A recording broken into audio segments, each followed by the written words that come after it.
Trade is essential for our current and past societies. The majority of people depend on the exchange of goods, services and resources and labor, which are in turn traded for money. Trade networks cover the entire globe, just as they did hundreds of years ago, connecting different parts of the world and many cultures and societies. Not only goods, but also innovations and cultural practices are exchanged through these networks. And I'm the Worldbuilding Sage, and in this video I will present 3 questions to help you utilize trade networks and systems of exchange in your setting. These questions will allow you to explore the complexities of trade in your world and prompt you to ask more detailed questions on your own. The third question in particular will guide you in adding enough spice to your world's trade, which in turn will make trade more relevant to the stories you wish to tell.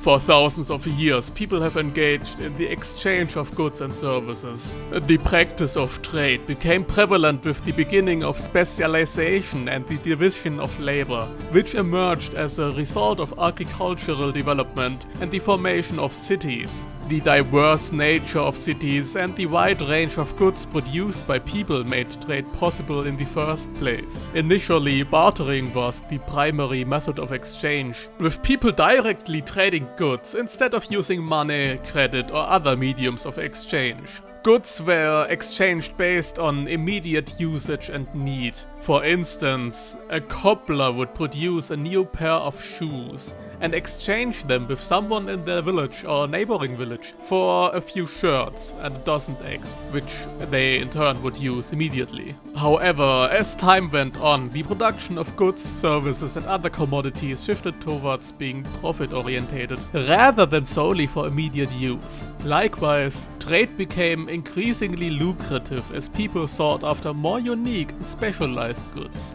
In the Middle Ages, guilds began to emerge, and traders facilitated the movement of goods into and out of the cities, transforming these cities into bustling trade centers. Cities such as Genoa, Venice and Lübeck became hubs of well-connected trade networks spanning across Europe and beyond. It's important to note that most cities themselves emerged as a result of trade. Therefore, it is bad to simply label a city in your world as a trade city. No, for real, this is a pet peeve of mine, don't do this. All cities are some kind of trade cities. Question number 1.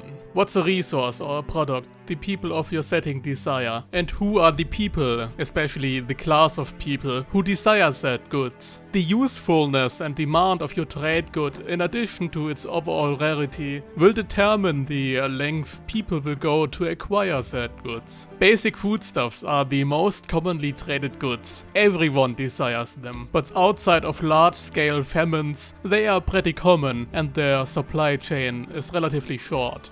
The length people go to acquire spices or other luxury goods, on the other hand, go way beyond that. People traveled far to acquire the finest spices, later set up colonies and even enslaved people, so a few select people can have a more special dish on their plate. The second question perfectly ties into this, as you'd have to think about where these goods are, who gathers the resource or works on the product, and how people can acquire the good. Markets and shops are of course the easiest place of purchase, but that's just the very end of the line. Think about the places of production for more sophisticated products that might not be produced in many places. Think about the already mentioned lengths people might travel for spices or other resources like special shiny metals, or maybe fantasy resources, like the token magical resource every setting has. While people set up colonies for special goods, many cities grew because of their specialization for certain products. Nuremberg was known for its ingenuity in smithing and engineering. The Dutch cities produced many novelties and trinkets for the bored but rich noble population of Europe, which in turn was a necessity grown out of their resource-scarce lowland country, but in the end their special trade made them rich enough to fight even the Spanish Empire at its peak. Which brings us to question number 3. Think about the people people who work on your resources and goods. From the slaves toiling on the colonial plantations, over the traders on sea and land delivering their goods, to the guild artisans in the cities producing the commodities which in turn are exchanged again on the market. Think about how certain environments bring forth certain needs or abundances that in turn make the region be a hub of trade for special goods and resources. Think about how this might affect the people living in the cities and the land surrounding them, and how it might form their society. The lack of arable land in the lowlands made the Dutch cities into what they are as much as the material conditions of other regions made them into what they are. This question can be delved into endlessly, and I will add further upon it after I ask you to comment on further questions and details that might be helpful when working on your trade routes, networks and resources in your setting and world. And if you are already at it, consider leaving a like and maybe even subscribe. I'd appreciate it.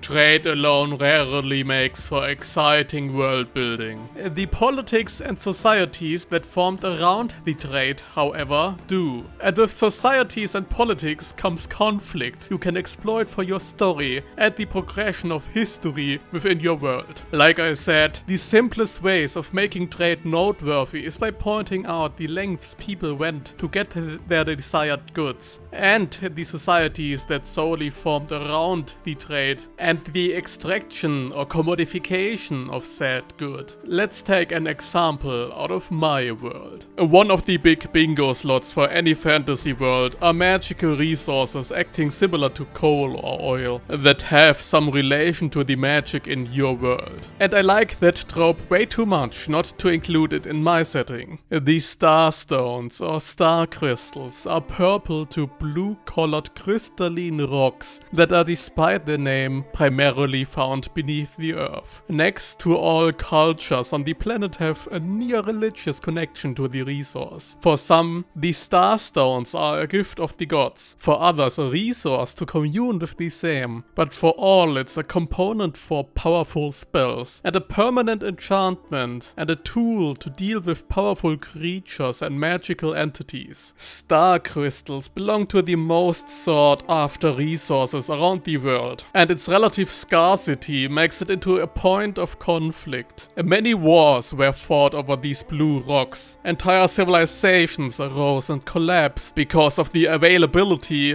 the access and trade of the resource. Its extraction, however, is dangerous and its whereabouts are rare. Starstones are extracted deep under the earth in mining systems. The rocks usually linger in large clusters filling entire caves, usually surrounded by minerals like copper, tin or iron. While the extraction itself is relatively safe, besides the usual struggles of miners underground, the real danger comes from the creature and monsters that are attracted by the magic-rich stones brought to the surface. Star crystal mines are usually protected by the most powerful people in the country, who go into contracts with powerful entities who, in exchange of a cut of the magic-rich rocks, protect the mines from equally or less powerful creatures. Oftentimes, merely their presence might be enough to deter most monsters. But accidents and the combat against the supernatural is still a more than daily occurrence for the average miner. There are few places around the world where the resource is as abundantly available as in the astral desert. Many cities were built along the edges of the desert, profiting of the trade with the resource, while many realms tried to claim it in their name, to no avail. The inner reaches of the desert are enveloped by a mysterious haze, a nebular labyrinth people can traverse but never truly solve, to get into its center, where their prize awaits. Merely the Asari tribes and their caravans have the ability to enter and leave. The Asari, deeply religious people who are in constant communion with the desert spirits they worship, or rather live along with, control the entire flow of the resource around large parts of the world. Kings and countries realized long ago that it's not worth the effort to subdue them, as controlling the trade is impossible without the Asari, and angering the Asari might be the end of access for a long time. The Asari themselves aren't homogeneous, however. The many tribes have their own rivalries, so have their gods. Their own wars over territory and special shortcuts and routes through the cloud of the stars are their greatest source of strife. The most brutal of clan wars usually end in the total annihilation of one clan. Those who haven't died in the war get either sold into slavery or outright killed. But not everyone in the production line have such a grim fate. The astral gem cutters are probably the wealthiest artisans in most realms. They bring the gems into shape, rid them of any impurities, and scale their worthiness as a resource. Basically, all of the gems need to be cut to be used, as impure and uncut gems are not nearly as effective as the cut gems.